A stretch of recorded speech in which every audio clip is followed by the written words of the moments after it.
A little over 400 years ago, during the reign of King James I, you know, the guy famous for the Bible, a group of separatists seeking religious freedom took a hazardous journey across the Atlantic Ocean to a new world, landing in what is now known as Plymouth, Massachusetts. We all know the story. These were the Pilgrims. And after a difficult first year, in the fall of 1621, the survivors and the indigenous people of the area shared an amazing feast. Actually, it was 3 days of feasting and games and exercises from late September to mid-November. The first winter had been very harsh, with an incredible loss of life, including almost 80% of the women who had made the journey. What was left was a small group, 50 people, 22 men, 4 married women, and 25 children and teenagers.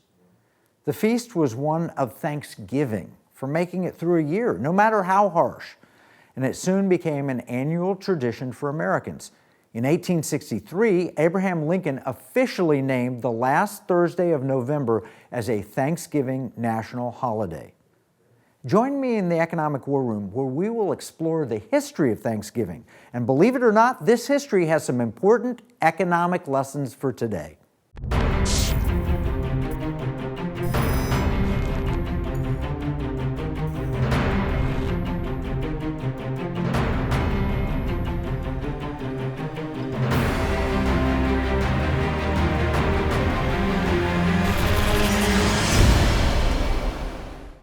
Not long after I graduated from college, my new mentor, the great Sir John Marks Templeton, offered to send me to Oxford to get a doctorate degree.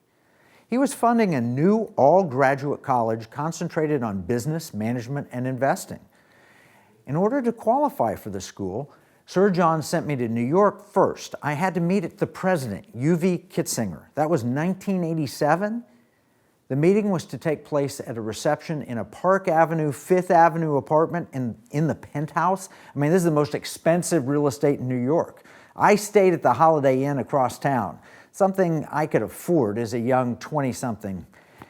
And I walked to the reception wearing the best suit I owned. It was intimidating. I was trying to explain to the doorman at this swank apartment building that I was really actually supposed to be there. All I had were my handwritten notes, and I said, "Look, right here." And finally, I convinced the doorman because I knew the name of the guest of honor, and other attendees were showing up dressed better than I was, and they verified, "Oh yes, there's a thing with U.V. Kitzinger in this apartment." Now, it was a long elevator ride up. It's a big, tall building, and when the doors opened, I was shocked at how big the entryway was. My host owned the whole floor. I was greeted by the largest St. Bernard dog I'd ever seen and a massive grand piano. Wow, in the entryway of an apartment. My host was someone named William P. Carey, and he greeted me warmly. He walked up. But what does a 26-year-old say to the guy that has this massive apartment? I didn't know anything about him. There was no internet to do the research on him.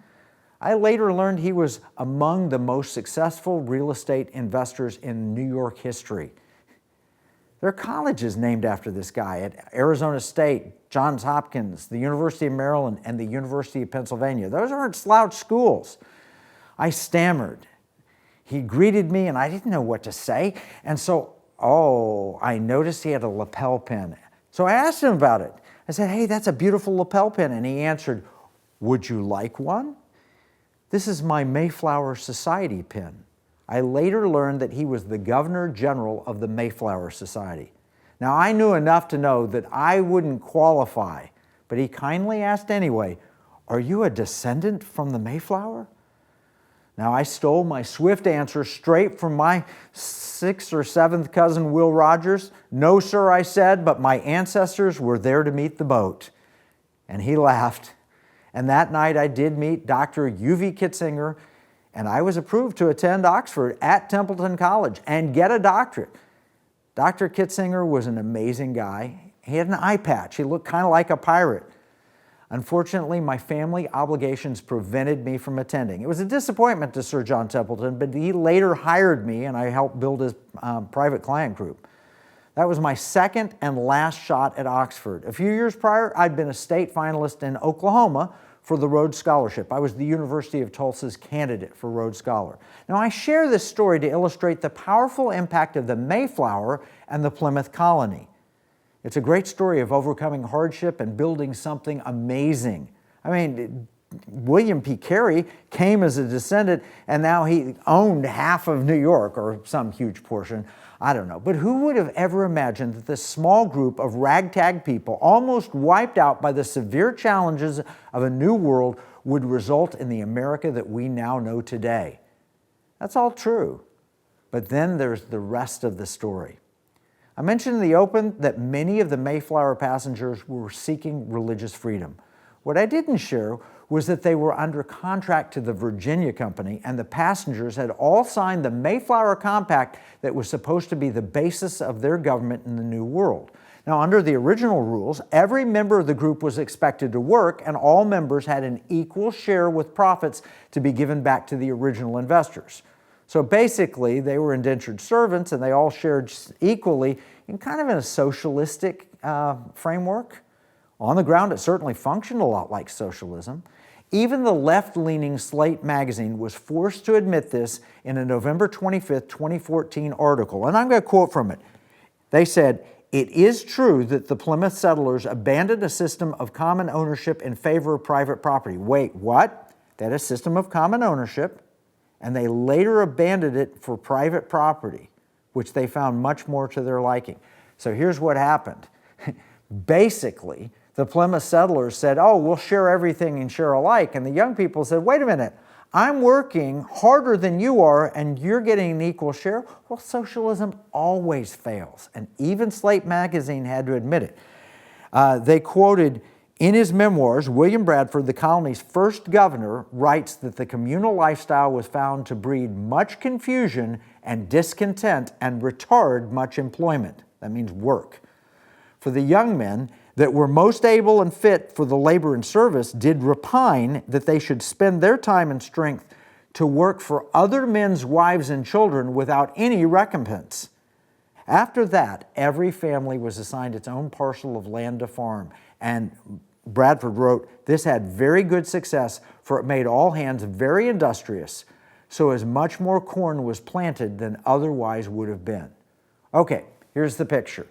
In 1621, a little over 400 years ago, the Pilgrims landed. They had a terrible winter. A lot of people died. They got a decent harvest. They had a Thanksgiving, but they were still under socialism. Year one, it worked out fine. Year two, it didn't work out nearly as well because in year two, the people were a little bit, hey, you know, I'm putting all the work in here and I'm only getting an equal share of the benefits, like socialism always fails. And then in year three, they wised up and they said, let's have private property. And that's where free enterprise came to the United States of America. Originally, it was under communism, and later they adopted it. So that third Thanksgiving was more abundant than it ever would have been. I'm outside Babe's, which I'm told is the quintessential chicken restaurant here in Roanoke, Texas. Let's go and see if we can buy the food in here, chicken with gold. Gonna be the fried chicken. This is unbelievable. How am I going to fit all this in? I seriously actually don't know how to begin with this. This is so overwhelming. Do you think I can pay with gold? I don't know. You may have to ask the cashier. I don't handle it. Can I pay with gold? But actually, you said I could pay with this? Okay, I'm going to pay with this, but I'm going to pay with gold. So look at the price of gold going up. That's pretty cool, yeah? Right, this is Babes, yeah? How much gold did I pay? Gold, how many grams? 0.26. 0.26, quarter of a gram of gold. How about that? That's pretty cool. That's pretty cool, yeah. Success! Bought with gold, paid with glint. You're careful about what you bring home when shopping, especially when it comes to feeding your family. Shouldn't your investments work the same way? At Timothy Plan, we offer a wide selection of mutual funds and ETFs that can help you allocate assets without compromising your values. From technology to healthcare, energy to real estate, our funds are not only diverse but uncompromising to your values. Timothy Plan funds are filtered to avoid companies involved in abortion, pornography, human trafficking, and other harmful agendas. What you invest in should reflect what you stand for. Are your investments bearing good fruit? What's in your portfolio? Contact your financial advisor today to find out, or contact Timothy Plan directly at 1-800-TIM-PLAN to discover more. Before investing, carefully consider the fund's investment objectives, risks, charges, and expenses of the investment company. This and other important information can be found in the fund's prospectus. To obtain a copy, visit timothyplan.com or call 800-846-7526. Read each prospectus carefully before investing. Investing involves risk, including the potential loss of principal. Now, I want to quote from Mississippi Center for Public Policy. They said, "From Plymouth Rock all the way to the Soviet Union, socialism has been an unbroken record of failure. The successful American experiment rejected socialism from its very start, and an embrace of socialism would ultimately spell its end. For the legacy of the Pilgrims and the Founding Fathers to continue, the lessons of history must be heeded and followed. As families gather across the nation to thank God for the blessings of the year and look back on America's legacy, it is important to ensure that future generations will be able to reap the blessings of freedom. As the rise of socialism seeks to undermine the country's future, a return to America's foundation just might start by looking back to the lessons of Plymouth Rock." Now that's wise advice. And fortunately, we can do just that. Not long ago, we had Rick Green, the founder of Patriot Academy, join us in the Economic War Room. I'd attended their banquet late last year featuring the actor Kirk Cameron, and he was telling the true story of our Pilgrim forefathers. What he shared was incredible. For example, I'd been unaware that in America, indeed in Plymouth, Massachusetts, you can find the National Monument to the Forefathers. What's better, it was conceived in the 1820s, 200 years after the Pilgrims and 200 years ago. It was started in 1859 when they laid the cornerstone, and Abraham Lincoln was one of the first 10 donors to its construction. Now, I've been to Plymouth, Massachusetts. I didn't even know this existed, but the monument was completed and dedicated on August 1st, 1889. It is 81 feet tall and overlooks the Atlantic Ocean. Best of all, it captures the spirit of the forefathers and the important lessons that they taught us. And yet, like me, many of you may know very little about this powerful symbol, the largest solid granite monument in America. Now, Rick Green sent us a statue of the monument, and I thought, in honor of Thanksgiving, we should share it with you. This is a prize of the Economic War Room. And here are a few things we should notice.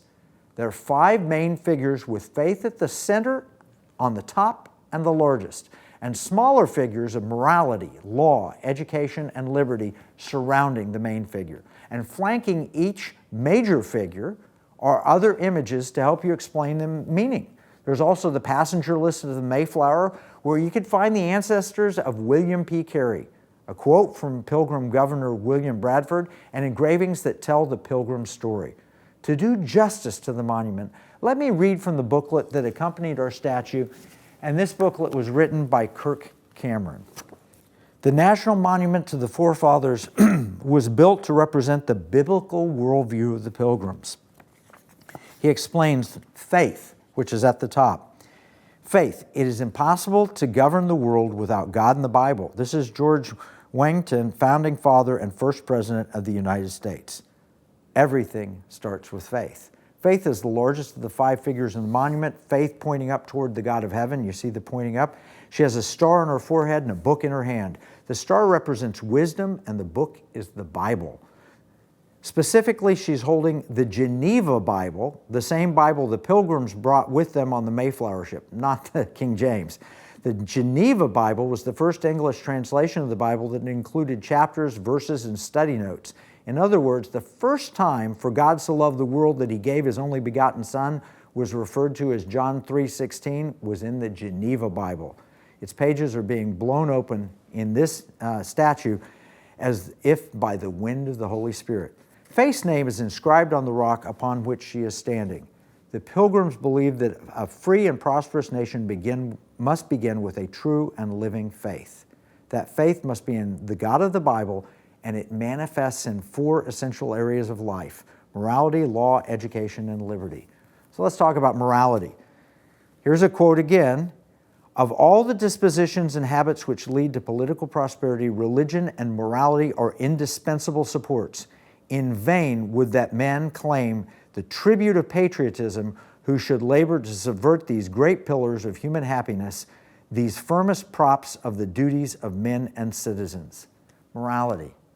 You know, we can't govern the country if we have an immoral people start to finish.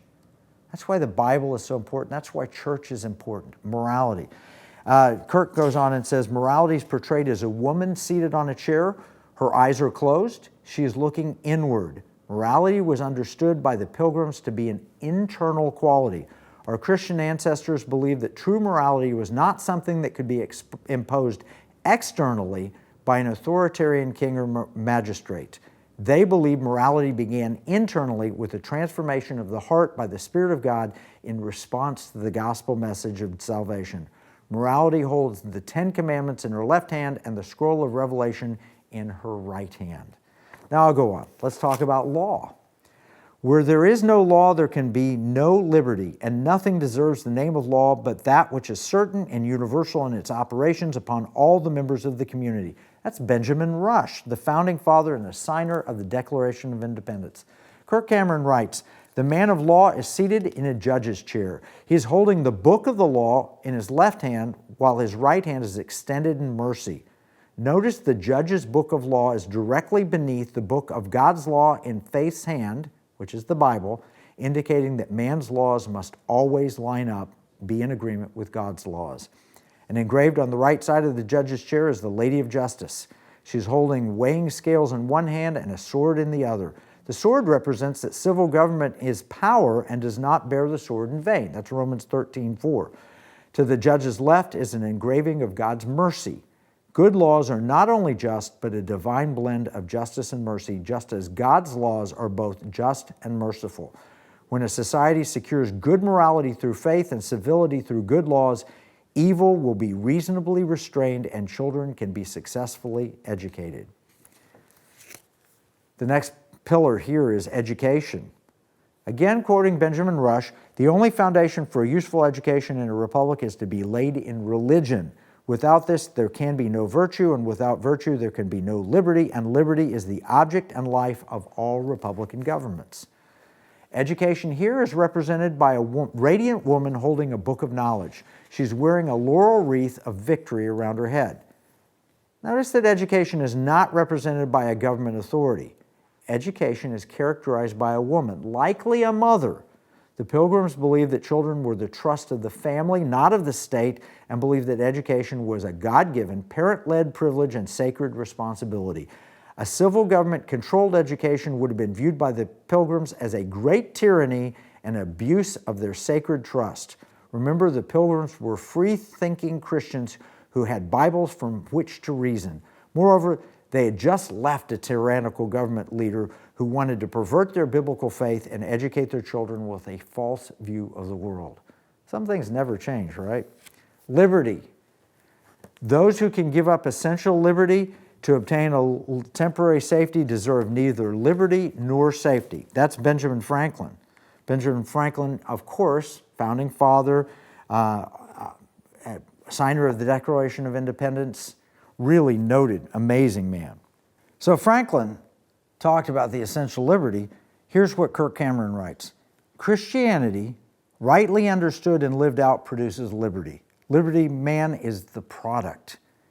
He's been set free both internally from the power of sin and externally from the power of tyrants and oppressive governments. He's dressed in the full armor of God found in Ephesians 6. He's wearing a breastplate of righteousness, a helmet of salvation, a belt of truth, and sandals of peace. He's holding a sword of the Spirit. The weapon is resting in its sheath, symbolizing victory over the enemy. And the chains on his ankles and feet have been broken. He's been set free. On Liberty's shoulder is the claw of a lion. The lion symbolized England. The beast of tyranny had been overthrown and its hide draped across the Liberty man's back. On the right side of Liberty Man's chair is an engraving of Tyranny Overthrown. On the left side of Liberty Man's chair is an engraving of his wife. Her name is Peace, and she's holding a basket of gifts for her family and friends. Liberty Man's eyes are focused. He's ready to defend his faith, his morality, his laws, and the sacred responsibility to educate his children in a biblical worldview. And underneath Liberty are the Pilgrims landing at Plymouth Rock. We begin the journey around the monument with the embarkation, leaving Europe to find freedom and a new society based on biblical law, and we end by stepping on Plymouth Rock, the symbol of liberty and the new world. So all of this is the national monument to the forefathers. You know, Kirk Cameron, he made an incredible movie about this, about his journey to discover the monument and then uncover its powerful message. We'll put a link to that in our economic battle plan. In fact, we'll put a description of the monument. You'll see photos of it and everything else, as well as where to access more information about this monument and the true story of Thanksgiving in our free economic battle plan. And you can find that at economicwarroom.com. Remember, what we see as a marketplace, our enemies view as a battle space. This is Kevin Freeman from the Economic War Room.